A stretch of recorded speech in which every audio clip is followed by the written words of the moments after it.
कोर्टामध्ये आज अशोक खरातला जेव्हा सादर केलं गेलं तेव्हा कोर्टात युक्तिवाद नेमका काय झाला तोही आपण पाहूया। सरकारी वकिलांनी म्हटलं की कॉस्मोलॉजीचा अभ्यास होता असं खरात सांगायचा। खरातकडे 6,53,000ची रोकड सापडली आणि एक लॅपटॉप सुद्धा मिळाल्याची माहिती सरकारी वकिलांनी दिली। तर खरातकडे काळ्या रंगाची एक रिव्हॉल्वर आणि 31 कारतूसही सापडली। त्यातली 5 कारतूसही वापरलेली असल्यामुळे खरातनं नरबळी दिल्याचा संशय सुद्धा सरकारी वकिलांनी व्यक्त केला। आणि खरात वाघाच्या माध्यमातून सापाच्या माध्यमातून लोकांना भीती दाखवायचा, भीती घालायचा। हरणाची काळी आणि पांढरी कस्तुरी सुद्धा खरात लोकांना देत असल्याची माहिती सरकारी वकिलांनी दिली। खरातनं हरणाची हत्या केल्याचा सुद्धा संशय व्यक्त झाला। तर खरातवरती वन कायद्याअंतर्गत सुद्धा कलम लागू होऊ शकतात असं सरकारी वकिलांनी म्हणणं मांडलं।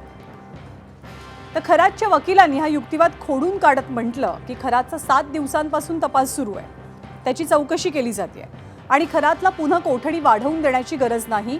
त्यामुळे पोलीस कोठडी नको तर न्यायालयीन कोठडी द्या अशी मागणी खरातच्या वकिलाकडनं झाली आणि खरात प्रकरणी पेनड्राईव्हचा कुठेच उल्लेख नसल्याचं आरोपीच्या वकिलांनी म्हटलं।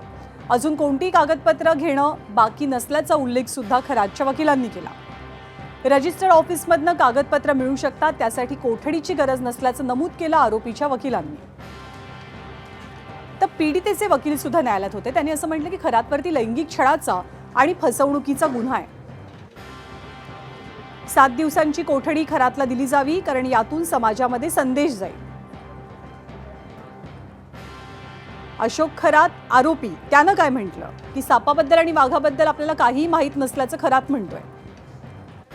हे सगळं आपण पहिल्यांदाच ऐकत असल्याचं सुद्धा त्यांना कोर्टात सांगितलं। मंदिरात जायचो तेव्हा 100 लोक असायचे।